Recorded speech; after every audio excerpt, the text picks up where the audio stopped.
తెలంగాణలో ఫిబ్రవరి నెలంతా జాతరల హంగామా నడిచింది. మొదలు ఆదిలాబాద్ నాగోబా జాతర కాడ నుంచి చాలు చేస్తే నిర్మల్ల ముజ్గి మల్లన్న జాతర, ములుగుల మినీ మేడారం జాతర, గద్వాల తిక్క వీరేశ్వర స్వామి జాతర, ఆఖరికి సూర్యాపేటల పెద్దగట్టు జాతర, గిట్ల జాతరలన్నీ ఒడిచిపోయినాయి అన్నట్లు బేస్తారం నాడు పెద్దగట్టు జాతర వడిచిపోయింది కదా.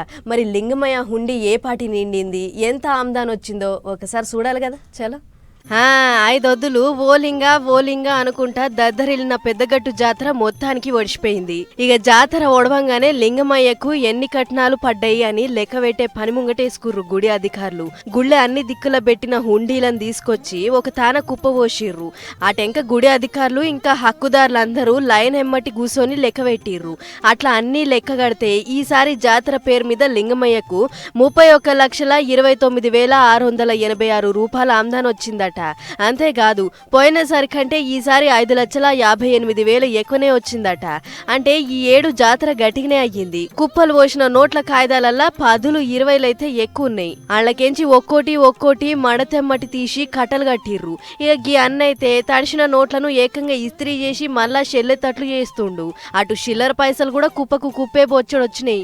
లెక్క పెట్టే కాడ పెద్ద మనుషులు కావాలుండి లెక్కింపు కార్యం అంతా నిమ్మలంగా అయ్యేటట్లు చూసిర్రు. ఇక జాతర చైర్మన్ నరసయ్య యాదవ్ అన్న మాట్లాడుకుంటా లింగమయ్య దయతోని జాతర అంతా ఏ లొల్లి పంచాదులు లేకుండా నడిచిందని మాట్లాడుకొచ్చిండు. శ్రీ లింగమంతుల స్వామికి కానుకల రూపేణ 31 లక్షల చిల్లర ఇవ్వటం కలెక్టర్ గారు, జిల్లా ఎస్పీ గారు, అలాగే జిల్లా మంత్రివర్యులు ఉత్తమ్ కుమార్ రెడ్డి గారు, ఈ నియోజకవర్గ మాజీ శాసన సభ్యులు, మాజీ మంత్రివర్యులు రామరెడ్డి దామరెడ్డి గారు, అట్లాగే కోమరెడ్డి వెంకరెడ్డి గారు వచ్చి నిన్న నేనంతా డబ్బైనా నా మంత్రివర్గ పరంగా ఇచ్చేటందుకు నేను హామీ ఇస్తున్నానని చెప్పి వారు ఇవ్వటం.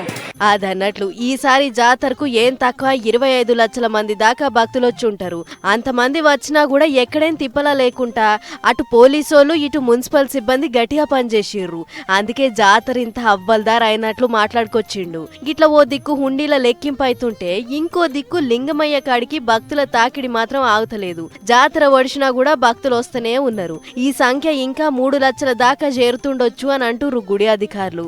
ఏదేమైనా తెలంగాణ రెండో అతిపెద్ద జాతర అయిన ఈ పెద్దగట్టు జాతర ఈసారి పెద్ద ఎత్తునే అయ్యింది పొర్రి.